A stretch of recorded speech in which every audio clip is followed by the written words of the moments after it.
G'day my friends, Marty here from Marty's Garden, and I've got a really cool video for you today. The Healthy Life, Healthy Soil is the title. And I've had a few people come around buying compost from me, telling me how bad their soil is at their place and how, you know, they just bought a new property and they've come in and just scooped out all the great soil and left them with bare, dry earth. And, you know, it's hydrophobic, the water just runs off and the whole lot. So they went and bought some compost. I said, yeah, it's a great start. You know, so I gave them an idea of how to mix it and blend it with the soils that they already had to start growing. And it really got me thinking more about this healthy soil, healthy life thing, because, you know, there's some shifts around the planet, especially in America at the moment, saying, make America healthy again. And it's one of the most unhealthiest places on the planet, yet there's the most money put into it out of sort of all the healthcare and things like that. And they've got this crazy laws and different things where they're just promoting corn, wheat and all this super processed food. And so they've got a very low life expectancy. One of the lowest in the world. I don't know what it's like here in Australia. I haven't looked that up. But I have noticed from a young age people becoming more and more putting on weight. And, you know, the obesity is here as well. And I've noticed it's more with Caucasian people, less with the Asians. You know, the Asians still, but less here in Australia. And it really got me thinking about, you know, our own health and how do we get back to the basics, to the beginning of it all. And really, if we don't have good healthy soils here in Australia and in your backyard, in your place where you're growing, and keep plants healthy, then, and the plants you're eating, you're not going to be healthy. And the more that you process these foods that come from bad soils and you know, like just highly fed systems with lots of sprays and crazy stuff, you know, your health is going to be affected as well.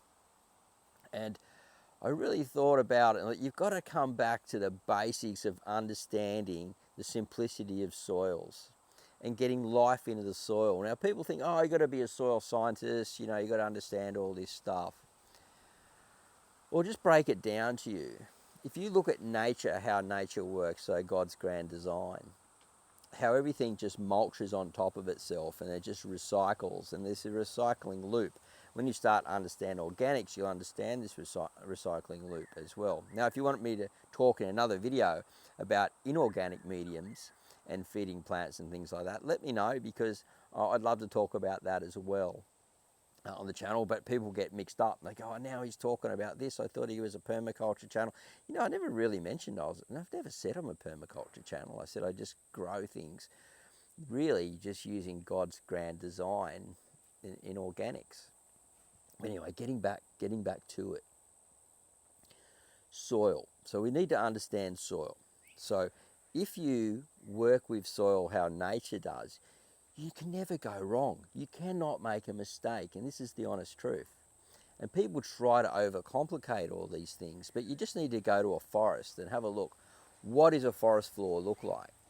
Well, what you'll have so the trees on the top, and then you'll have the leaf litter falling down, and a few big branches and sticks and smaller sticks and little twigs and little tiny things, and sort of all sitting on top of each other and making these layers, and the light leaf just sits like that, and you'll look along and you'll see a little leaf and it's like being sort of maybe eaten out a little bit, and you can see all the little veins and sticks on the leaf and things, and it's all just slowly decaying down.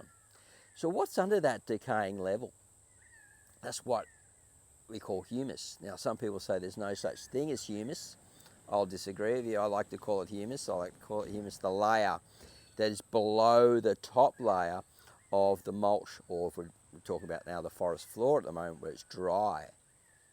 And just below that dry part is a stick, yeah? And you might say a little thin stick, and you bend it, and you can bend it. It's not hard anymore. You can bend it, it's pliable. It's just about to become humus. And then underneath that, you'll see another little stick or something that's sort of decaying away, or a bigger one and it's all rotten around the side, and you can almost bend that as well. And then below that, you might grab another one and it'll just sort of fall apart in your hands. And it's becoming the topsoil. And so there's this consistent layer of just small leaves, small sticks, small twigs, things falling out of the forest onto the ground and becoming the next lot of nutrients. Now what's happening is all the little creatures are moving through, so we've got worms and centipedes and millipedes and all these things that live in that little layer that all feed on each other. And below that you have the microbes. But firstly we're talking about this top layer so you understand it. And if we can imitate that top layer, then we're following God's grand design to actually build a better, healthier garden. And when we've got a healthier garden, when we have healthier soils, we have a healthier you. And around the globe, and I know here, like in Australia, the soil degradation has been absolutely terrible. And they've gone in and just tilled so hard that they've brought salt to the surface and removed all the trees and everything that hold the water lines in, and it's just basically killed the soil. And I'm not saying that we're going to do that here where we are, but you know, there's these extremes that we've gone to. So now getting back to this forest floor. So underneath that part where it's all rotten down, I said that last bit's fallen, flaking away, and then you've got underneath it, right on the bottom, is your soil line. Now, did you know that in most rainforests, the top soil, the top part of the soil is generally no more than 1 inch? And if you grab a part of that humus and make it into a round ball, so big as your finger there like that, 20 years ago they could measure that in microbes, and they reckon they could measure about 1 million in a square inch, right? 1 million microbes. Now they can measure millions and millions because they've got better technology. So they know that there's absolutely more than just 1 million. There could be like 4 or 5 million. And they keep discovering more and more. So as we're building and developing our soil on site, we're building up these microbes as well. And the microbes are what helps the plant feed in the soil. Because if you look at like a beautiful forest you're walking through, or whatever type of forest, and you look and go, oh wow, there's no one's throwing out any fertilizers whatsoever. No one's throwing out extra potash to make flowering. Oh, I better give that tree a bit of nitrogen. She's suffering there. It's doing it itself. So what happens is, as the soil becomes healthy, it actually balances itself.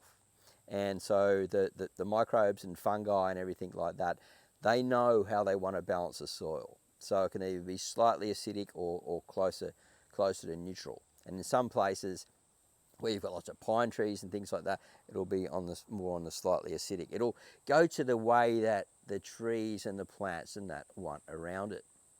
So where am I getting to with this?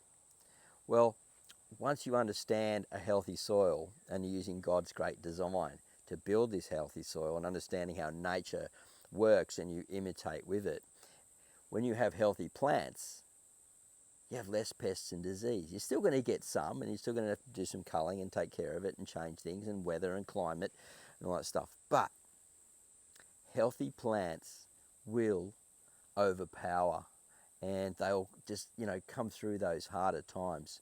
And you can tell when you're looking at a nice healthy plant that it's going to be really productive.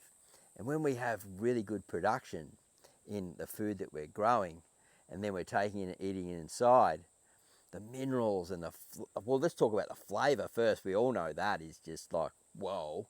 And then we know that we're getting the extra minerals, and that life force that's in that food hasn't sat on a shelf or been trucked somewhere or sprayed to make it ripe. It's going straight to you for nutrition. Now, I love a meat pie just as much as anyone.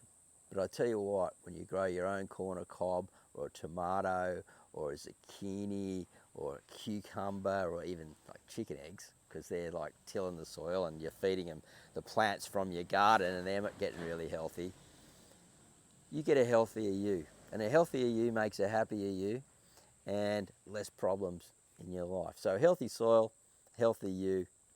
Let me know what you think in the comments box down below. Hope you enjoyed this little straight to talk to. And if you did, I'm going to make more of these and talk about different things and different topics placed around the garden to help you grow amazing food at home. Have a great day.